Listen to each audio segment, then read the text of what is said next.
अब तेरी मेहनत का मोल मिलेगा, तेरी तरीके में अभी कोई झोल नहीं होगा। म्हणजे तिला संधी मिळणार, काही तिला कुणी टाळू शकणार नाही, कुठे झोल झाल होणार नाही। ती ज्या क्षमतेने काम करते त्या क्षमतेने तिला सुद्धा समर्थन देण्याचं काम आमचं हे सरकार करणार आहे।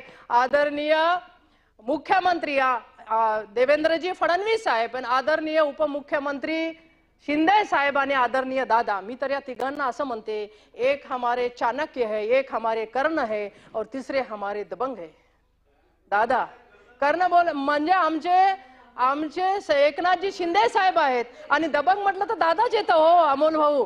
त्याच्यामुळे ह्या तिघांनी या ठिकाणी ज्या पद्धतीने ते काम करता आहेत आणि अरे ते तर तुम्हीच काढून घेण्याच्या मागे लागलेले आहे कवच कुंडला, समजलं का? आणि त्यांना मागितलं तर ते पण काढून देतील, इतके दिलदार आमचे एकनाथजी शिंदे साहेब आहेत। त्याच्यामुळे तुम्ही काही चिंता करू नका।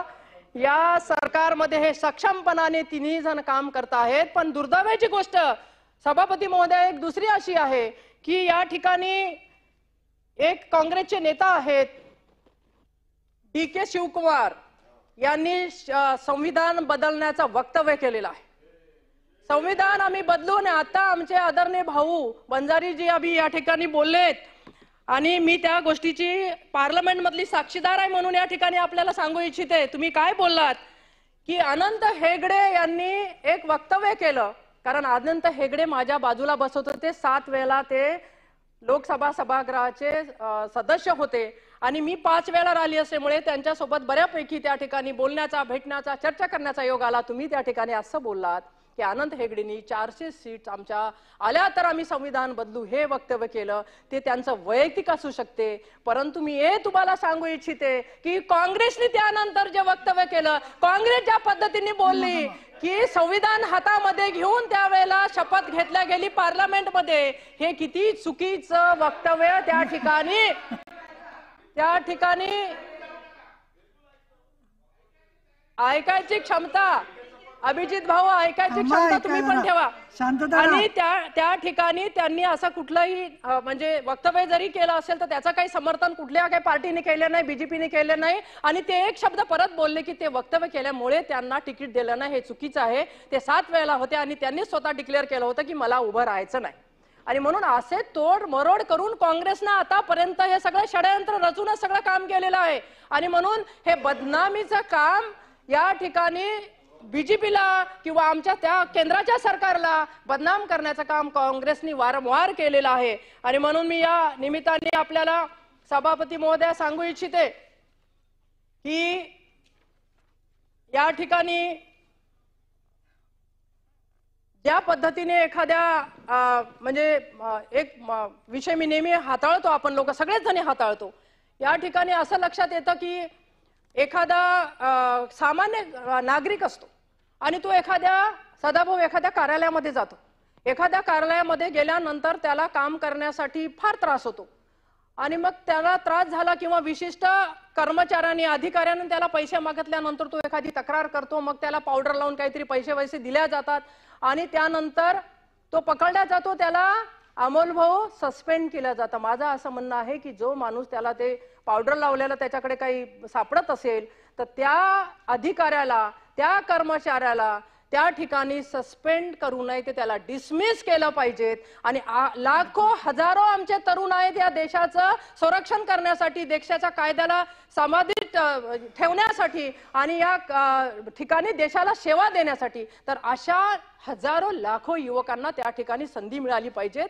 आणि मी असं म्हणेल की आज सामान्य माणूस जो परेशान आहे, सरकार जरी आमचं असेल तरी जर सामान्य माणूस परेशान असेल त्या ठिकाणी तर त्याला संरक्षण देण्याचं काम आमच्याच सरकारचं आहे, आपल्याच या ठिकाणच्या सगळ्या लोकांचं आहे, आमचं असेल तर तुमचं पण आहे। आणि म्हणून या ठिकाणी असा कायदा सुद्धा आणला पाहिजे। सभापती महोदया, माझी या ठिकाणी विनंती असेल की असे कायदे आले पाहिजे, कडक कायदे, महिलांचे कायदे आपण आणले तसेच यावरती सुद्धा कायदे आले पाहिजेत आणि या ठिकाणी सामान्य माणसाच्या हक्काचं संरक्षण आपल्याला करता यावं, यासाठी हे आवश्यक आहेत।